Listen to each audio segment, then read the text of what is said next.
पर्यावरण शिक्षा में हम प्राकृतिक पर्यावरण पढ़ रहे थे, जिसमें स्थलमंडल और जलमंडल के बारे में तो जान लिया। अब हम वायुमंडल के बारे में जानेंगे, यानी एटमॉस्फेयर के बारे में। स्थल भाग और जल भाग को चारों ओर से वायु के खोल से ढक लेने वाले आवरण को वायुमंडल कहते हैं। इसमें स्थलमंडल और जलमंडल दोनों ही समाहित हो जाते हैं। The cover that covers the side and the water part from the air cell around it is called the atmosphere. In this both the venue and the public board are included. इसके लिए क्रचफील्ड ने भी कहा है कि वायुमंडल गैसों का गहरा आवरण है जो पृथ्वी को पूरी तरह से घेरे हुए है। वायुमंडल गैस की एक पतली परत है जो गुरुत्वाकर्षण के कारण पृथ्वी के साथ लगी हुई है। इसकी वायु रंगहीन, गंधहीन एवं स्वादहीन है।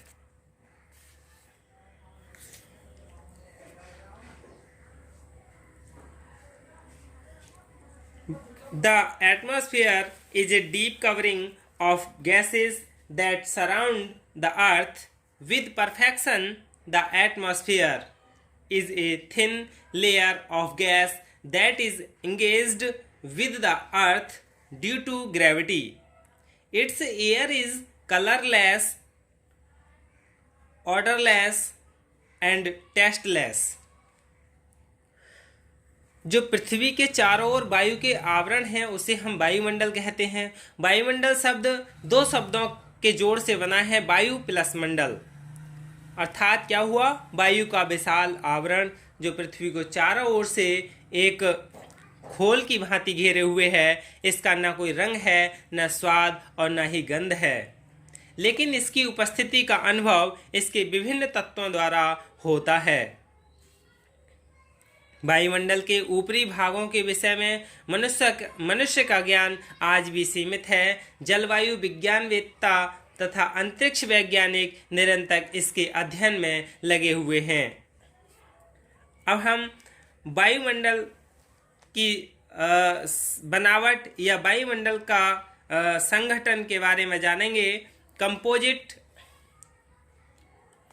कंपोजिशन ऑफ द एटमॉस्फेयर, यानी वायुमंडल का संगठन या बनावट। तो वायुमंडल की जो बनावट है या संगठन है वो तीन चीज़ों से बनी है: गैस, जलवाष्प और धूलकण। वायुमंडल अनेक गैसों, जलवाष्प तथा धूलकणों आदि का यांत्रिक सम्मिश्रण है। वायुमंडल में इन सभी पदार्थों की मात्रा स्थान एवं ऊंचाई के अनुसार बदलती रहती है, जिसका विस्तृत विवरण जानेंगे। सबसे पहले हम गैसों के बारे में जान लें। गैसेस यानी वायुमंडल की संरचना में गैसों का स्थान सर्वोपरि है। शुष्क वायु में ऑक्सीजन 21%, नाइट्रोजन 78% और कार्बन डाइऑक्साइड 0.03% होती है, तथा शेष भाग में अन्य गैसें जैसे helium, neon, organ, xenon, krypton, ozone आदि सभी गैसें पाई जाती हैं। धरातल के निकटवर्ती भागों में भारी एवं सघन गैसें तथा ऊपरी भाग में नियॉन, हीलियम व ओजोन जैसी कई हल्की गैसें पाई जाती हैं। यानी हीलियम, ओजोन और नियॉन कैसी गैसें? हल्की गैसें हैं जो सबसे ऊपर पाई जाती हैं। वायुमंडल के सबसे निचले भागों में 20 किलोमीटर की ऊंचाई तक भारी गैसें व अन्य पदार्थ मिलते हैं और 100 किलोमीटर की ऊंचाई तक ऑक्सीजन व नाइट्रोजन गैसें पाई जाती हैं और पृथ्वी से 125 किलोमीटर की ऊंचाई तक हाइड्रोजन गैस मिलती है। अब हम इसके बाद जलवाष्प यानी वाटर वेपर के बारे में जानेंगे। जलवाष्प वायुमंडल का सर्वाधिक परिवर्तनशील तत्व है। वायु में इसकी अधिकतम मात्रा 5% तक होती है। यानी जो वायु है उसमें जल वाष्प की मात्रा अधिकतम 5% तक होती है। वायुमंडल को जल वाष्प की प्राप्ति झीलों, सागरों, महासागरों, नदियों, तालाबों, मिट्टियों और वनस्पतियों आदि के वाष्पीकरण से होती है। वाष्पीकरण की यह क्रिया वायुमंडल के तापमान पर निर्भर करती है। अनुमान लगाया जाता है कि सूर्य ताप प्रति सेकंड 1.6 करोड़ टन जल को वाष्प में परिवर्तित कर देता है। वायुमंडल की संपूर्ण जल वाष्प एक साथ पृथ्वी पर गिरा दी जाए तो पृथ्वी पर 1 इंच ऊंचा जल एकत्रित हो जाएगा। जल वाष्प वायुमंडल की निचली परत में अधिक मिलती है। इस परत को हम क्षोभ मंडल या परिवर्तन मंडल या अधोमंडल कहते हैं, जिसके बारे में हम पढ़ेंगे। अगला है तीसरा धूल कण यानी डस्ट पार्टिकल्स। वायुमंडल के निचले भागों में अनेक अशुद्धियां देखने को मिलती हैं। सूर्य के प्रकाश में धूल के ठोस तथा सूक्ष्म कण स्वतंत्र रूप से विचरण करते हुए दिखाई देते हैं, जो भूपृष्ठ से अधिक ऊंचाई पर नहीं जा सकते। इन धूल कणों की उत्पत्ति मरुस्थलीय क्षेत्रों की जैसे बालू उड़ने, समुद्री लवण, ज्वालामुखी उद्गार तथा उल्कापात से होती हैं। औद्योगिक क्षेत्रों के वायुमंडल में धुएं के कण अधिक पाए जाते हैं, जबकि सागरों एवं झीलों के ऊपरी वायुमंडल में रासायनिक लवण अधिक मिलते हैं। धूल के ये कण आर्द्रताग्राही यानी हाइग्रोस्कोपिक होते हैं अतः संघनन में इनका बहुत योगदान रहता है। इसके बाद अब हम वायुमंडल की संरचना यानी स्ट्रक्चर ऑफ एटमॉस्फेयर के बारे में जानेंगे। यानी जो वायुमंडल है पृथ्वी की सतह से 40,000 किलोमीटर से भी अधिक ऊंचाई तक का वह भाग है, जिसमें विभिन्न गैसें तथा अन्य पदार्थ अलग अलग ऊंचाई तक रहते हैं। ये स्वयं अलग अलग गोलीय कक्ष में बंट जाते हैं। तो अब हम लेयर्स ऑफ एटमॉस्फेयर यानी वायुमंडल के स्तर के बारे में जान लें। जो वायुमंडल का स्तर है वो क्रमशः 5 प्रमुख परतों में विभाजित है। सबसे पहला है अधोमंडल, जिसे क्षोभ मंडल या परिवर्तन मंडल नाम से जानते हैं यानी ट्रोपोस्फियर।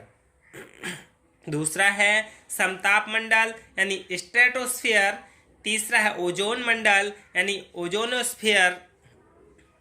चौथा है आयन मंडल यानी आयनोस्फियर। और पांचवा है बहिर्मंडल यानी एक्सोस्फियर। तो अब हम इनके बारे में विस्तार से जान लें। वायुमंडल के 5 स्तर थे, 5 लेयर्स थे। पहला था अधोमंडल, क्षोभ मंडल, जिसे परिवर्तन मंडल भी कहते हैं, यानी ट्रोपोस्फियर। तो ट्रोपोस्फियर क्या है? यह है वायुमंडल की सबसे निचली परत, सबसे निचली एवं सघन परत है, जिसमें वायुमंडल के संपूर्ण भार का 75% भाग संकेंद्रित है, यानी एक जगह एकत्रित है। धरातल में इस परत की औसत ऊंचाई लगभग 14 किलोमीटर मानी जाती है, यानी धरातल से, धरती से, क्योंकि कहीं तो 16 किलोमीटर है और कहीं से 18 किलोमीटर है और कहीं से 12 किलोमीटर है। तो औसत इसकी जो ऊंचाई है वो 14 किलोमीटर मानी जाती है, यानी धरती की सतह से 16 किलोमीटर तक क्या है? अधोमंडल, क्षोभमंडल। इसकी क्या विशेषता है? ये विषुवत रेखा से ध्रुवों की ओर पतली होती गई और क्षोभ सीमा पृथ्वी के निकट आती जाती है, जिसमें ऊंचाई के साथ ताप कम होना बंद हो जाता है। क्षोभमंडल की ऊंचाई जाड़ों की अपेक्षा गर्मियों में अधिक हो जाती है। जलवायु विज्ञान की दृष्टि से इस परत का विशेष महत्व है, क्योंकि सभी मौसमी घटनाएं इसी मंडल में घटित होती हैं। वर्षा है, आंधी तूफान है, जो भी है वो सब इसी मंडल में होती हैं। ऊंचाई में वृद्धि के साथ साथ तापमान में गिरावट इस परत की सबसे बड़ी विशेषता है। ताप की यह कमी 6.5 डिग्री सेल्सियस प्रति किलोमीटर होती है। इसे सामान्य ताप ह्रास दर कहते हैं, यानी normal lapse rate of temperature. इस मंडल में वायु कभी शांत नहीं रहती, कुछ ना कुछ परिवर्तनों की क्रिया सदैव जारी रहती है। इस कारण इसे परिवर्तन मंडल का नाम भी दिया गया है। वायुमंडल की यह निचली परत ही भूतल और उस पर स्थित जैव मंडल के संपर्क में रहती है, जिस कारण यहाँ मेघ गर्जन आंधी और तूफान वायुमंडल है, ये सभी घटना होती हैं। दूसरा है समताप मंडल यानी स्ट्रेटोस्फीयर, जो कि क्षोभ मंडल के ऊपर 16 किलोमीटर से 48 किलोमीटर तक होती है। यानी दूसरा कौन सा हमारा समताप मंडल। इस मंडल में क्या है, एक ताप एक समान रहता है, इसी कारण स्थिर मंडल के नाम से भी जानते हैं। यानी समताप मंडल को स्थिर मंडल भी कहते हैं। इसकी औसत ऊंचाई तो 30 किलोमीटर या 48 किलोमीटर तक है। इस स्तर के ऊपरी भागों में ऊंचाई के साथ साथ तापमान में वृद्धि भी संभव है। इसकी निचली परत में ताप में ऊंचाई के साथ कोई वृद्धि नहीं होती है। इस मंडल में जल वाष्प एवं धूल कण नहीं पाए जाते हैं। यहाँ पर मेघों का निर्माण नहीं हो पाता है। अगला है ओजोन मंडल, यानी समताप मंडल और मध्य मंडल, इन दोनों के बीच में 2 किलोमीटर की जो दूरी है वो ओजोन परत है।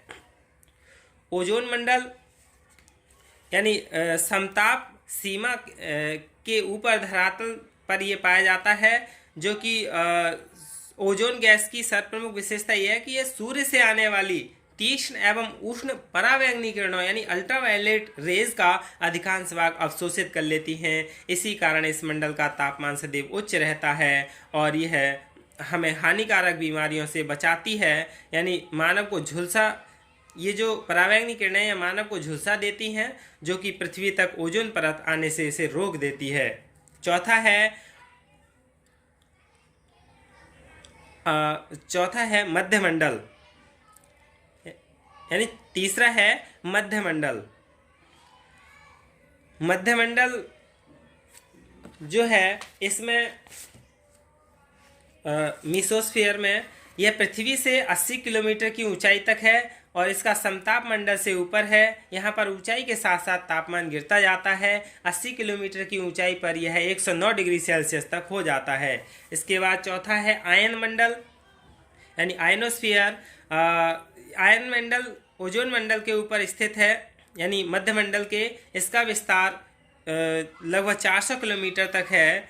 वैज्ञानिकों ने इस मंडल के बारे में अधिक जानकारी दी है। यानी सर्वप्रथम रेडियो तरंगों द्वारा पता चला, ध्वनि तरंगों और स्पुतनिक यानी रॉकेट्स द्वारा इसके संबंध में और अधिक जानकारी प्राप्त हुई। इस स्तर पर वायुमंडल का आयनन आरंभ हो जाता है। और इसके बाद है सबसे लास्ट बाह्य मंडल, यानी जिसे बहिर्मंडल बोलते हैं, एक्सोस्फीयर।